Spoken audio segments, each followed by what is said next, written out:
आवाम की आवाज दबाने के लिए आसिफ मुनीर कैसे बन गया जनरल डायर? जम्मू कश्मीर की साजिश वाला तीर पाकिस्तान को उल्टा लग गया। आज पीओजेके में ऐसा क्या हुआ? हर हाथ में पत्थर वाला गृहयुद्ध क्यों छिड़ गया है? और एक मशहूर कहावत है, आपने सुनी होगी कि बार बार डराने से एक दिन डर खत्म हो जाता है। आज पीओजेके में यही हुआ। यहां के लोगों के मन से शहबाज सरकार और मुनीर फोर्स का डर खत्म हो गया और पूरी तरीके से खत्म हो गया। ये लोग पाकिस्तान आर्मी की फायरिंग से नहीं डर रहे।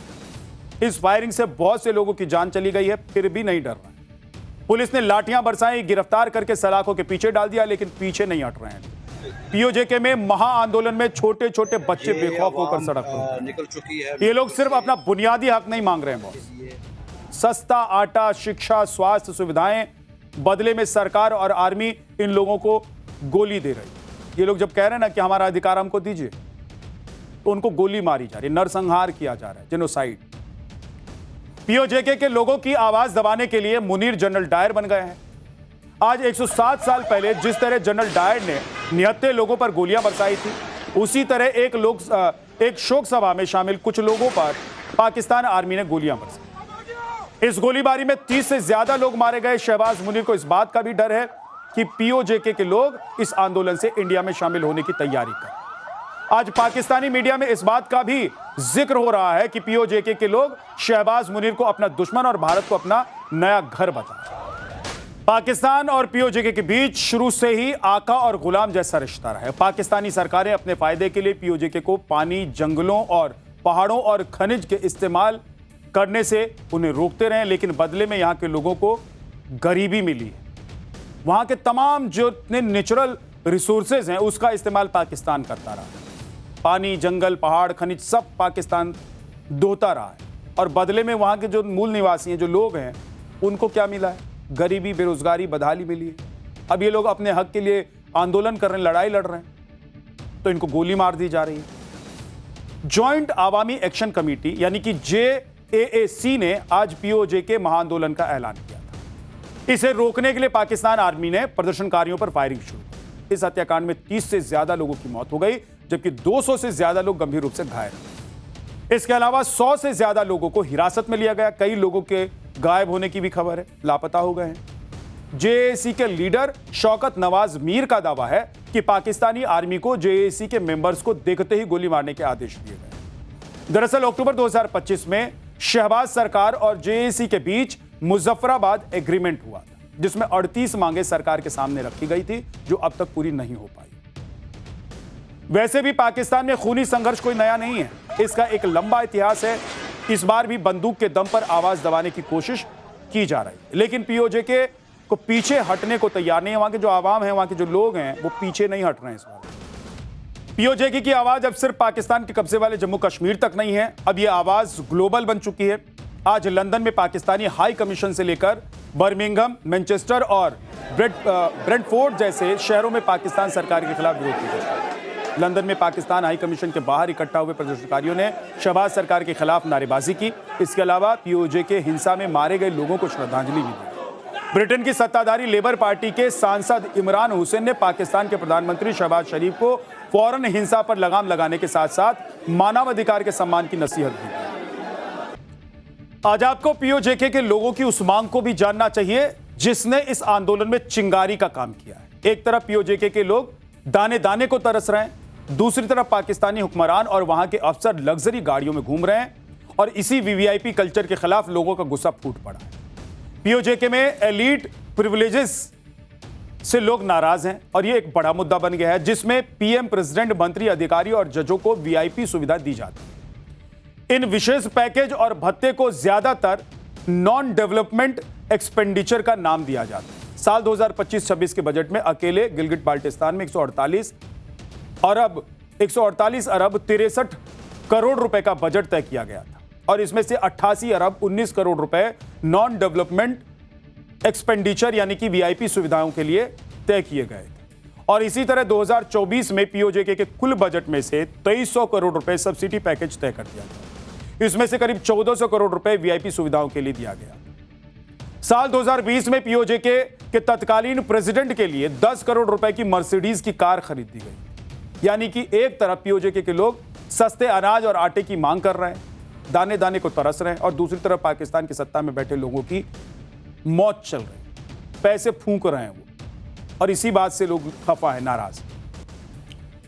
शहबाज और मुनीर की दूसरी चिंता इस बात की भी है कि पीओजेके के लोगों में अभी इतना गुस्सा है तो अगले महीने पीओजेके में चुनाव कैसे करवाए जाएंगे। लोगों का यह गुस्सा अगर वोट के रूप में बदल गया तो शहबाज की पार्टी इस बार चुनाव नहीं जीत पाएगी।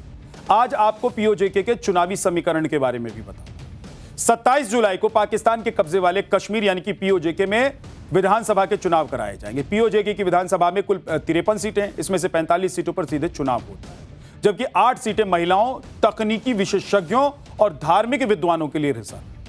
पीओके में विधानसभा का कार्यकाल 5 साल का होता है। 2021 में पीओके विधानसभा चुनाव में इमरान खान की पार्टी पीटीआई ने 45 में से 25 सीटें जीतकर सरकार बनाई। इसके बाद सरदार अब्दुल कयूम नियाजी प्रधानमंत्री बनाए गए थे। हालांकि अप्रैल 2022 में इमरान खान की सरकार गिर गई। इसके बाद पीटीआई ने ही सरदार तनवीर इलियास को नया प्रधानमंत्री बनाया, लेकिन अप्रैल 2023 में एक केस में उन्हें अयोग्य घोषित कर दिया गया। इसके बाद पीटीआई के ही चौधरी अनवरुल हक प्रधानमंत्री बने, लेकिन कुछ ही समय बाद उन्हें पीटीआई से दूरी बना ली और एक स्वतंत्र नेता के रूप में पदभार उन्होंने संभाला। पीओजेके की विधानसभा में 12 रिजर्व सीटों का मुद्दा भी एक सियासी बवाल बन चुका है।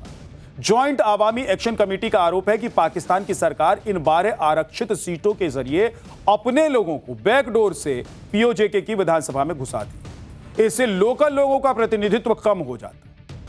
शहबाज सरकार के विरोध में ज्वाइंट आवामी एक्शन कमेटी यानी कि जेएसी ने अपनी आवाज उठाई, जिससे पीओजेके के लोग जुड़ते चले गए और अब ये लोग शहबाज सरकार और मुनीर आर्मी को अपना सबसे बड़ा दुश्मन मानते। दूसरी तरफ देखिए कि शहबाज मुनीर को डर है कि इन आंदोलन को कहीं रोका गया तो कहीं पीओजेके उनके हाथ से निकल ना जाए, क्योंकि भारत में मोदी सरकार के आने के बाद पीओजेके को भारत में शामिल करने की मांग उठने लगी। सुनिए कि पाकिस्तान में किस तरह का माहौल है और पाकिस्तानी मीडिया किस तरह से बौखलाई हुई। चीन बॉर्डर तक अब सीधे पहुंचेंगे, पूरी दुनिया क्यों हैरान रह गई मोदी राज में भारत का शौर्य और साहस देखकर।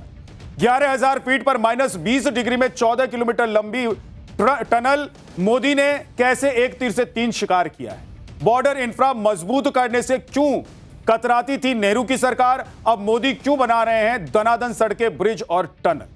पिछले 12 साल में पीएम मोदी ने यह बार बार साबित किया कि वो जो ठान लेते हैं उसे पूरा करके ही दम लेते हैं। और आपने कई बार देखा नहीं है कि मोदी जो कहते हैं उसको पूरा करके दम लेते हैं, यानी कि जिसका वो उद्घाटन करने वाले हैं उससे पहले वो डेडलाइन तय कर लेते हैं कि उद्घाटन कब करना, और इसीलिए शिलान्यास के दिन ही वो बता देते हैं कि उसका उद्घाटन कब होने वाला है, वो काम पूरा कब होने वाला है।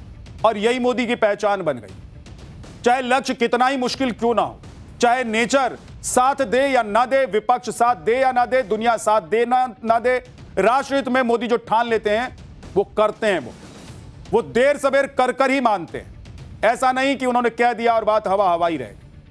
राष्ट्र सर्वोपरि प्रधानमंत्री नरेंद्र मोदी के लिए कैसे रहा है आज आपको बताने वाला। जम्मू कश्मीर से लद्दाख को जोड़ने वाले जोजिला का आज फाइनल ब्रेक थ्रू मोदी सरकार की इसी जिद का नतीजा है। ब्रेक थ्रू का मतलब क्या है, इसे आसान तरीके से समझाऊंगा आपको और ग्राउंड रिपोर्ट भी आज आपको दिखाने वाला, क्योंकि यह कोई आसान काम नहीं है। इसीलिए आज इस खबर की चर्चा पूरी दुनिया में है और इस कामयाबी ने भारत के टनल इंजीनियरिंग को दुनिया के चुनिंदा देशों के साथ कैसे लाकर खड़ा कर दिया। भारत कैसे अग्रणी हो गया है और उस पंक्ति में खड़ा हो गया है जहां पहले कभी कोई सोच भी नहीं रहा था। आज यह भी आपको बताने वाला। 14 किलोमीटर लंबी जोजिला टनल की खुदाई का काम आज पूरा हो गया और इसी के साथ भारत ने एक और वर्ल्ड क्लास इंफ्रास्ट्रक्चर बना दिया। मतलब ऐसा निर्माण जिस पर आप गर्व महसूस करेंगे। और यह कोई पहला मौका नहीं है जब भारत के 140 करोड़ लोग देश के किसी पहले वर्ल्ड क्लास इंफ्रास्ट्रक्चर पर नाज करें। पिछले 12 साल में मोदी सरकार ने ऐसे ऐसे निर्माण करके दे दिए देश को जो दुनिया भर में, भर दुनिया में लंबे समय से इंतजार ही लोग कर रहे थे कि भाई ऐसा हो सकता है। सबसे लंबा, सबसे ऊंचा, सबसे लंबा, सबसे बड़ा और सबसे अनोखी संरचना भारत ने बनाई।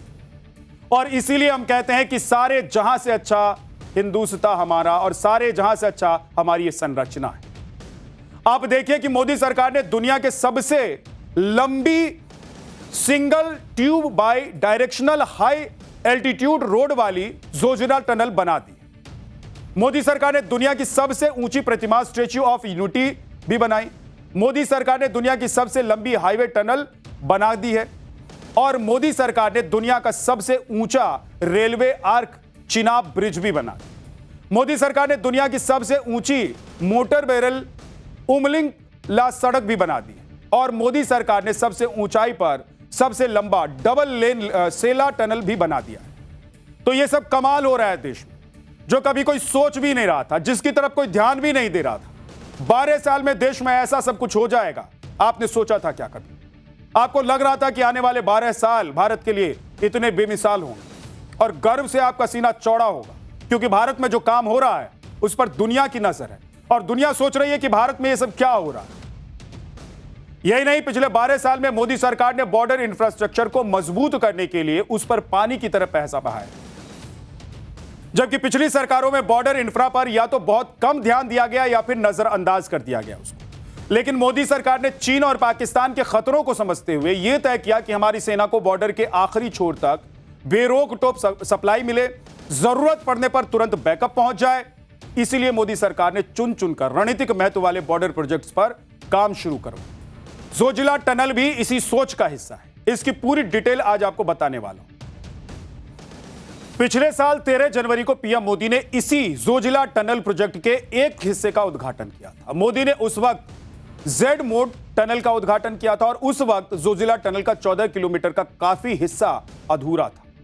लेकिन 1200 कामगारों और इंजीनियरों की टीम ने दिन रात काम करके, मेहनत करके आज फाइनल ब्रेक थ्रू कर दिया, यानी इस टनल की खुदाई का काम पूरा कर दिया है बॉस। ब्रेक थ्रू का मतलब होता है टनल के दो सिरों को आपस में जोड़ना। इसे आप ऐसे समझिए कि जब किसी पहाड़ के नीचे से कोई टनल उसके आर पार बनाई जाती है तो उस टनल की खुदाई पहाड़ के दोनों सिरों से की जाती है ताकि टनल की खुदाई का काम आधे वक्त में हो जाए। इस तरह से दो टीमों को दो तरफ से टनल की खुदाई के काम में लगाया जाता है। बीचों बीच ये दोनों जब एक जगह पर आकर मिल जाते हैं और आखिरी पड़ाव पर दोनों मिल जाते हैं, टकराते हैं, तो यह काम बन जाता है और इस तरह से टनल की खुदाई का काम पूरा हो जाता है। आज 14 किलोमीटर लंबी जोजिला टनल में भी यही हुआ बॉस। दोनों तरफ से खुदाई करते हुए टीम उस मिड पॉइंट पर पहुंच चुकी थी जहां आखिरी चट्टान को तोड़ा जाना बाकी था। आज इसी चट्टान को ब्लास्ट करके उड़ा दिया गया और उसके बाद इन तस्वीरों में देखिए कि कैसे दोनों तरफ की टीमें आपस में मिल गई और दोनों टीमों ने ताली बजाकर एक दूसरे का स्वागत किया।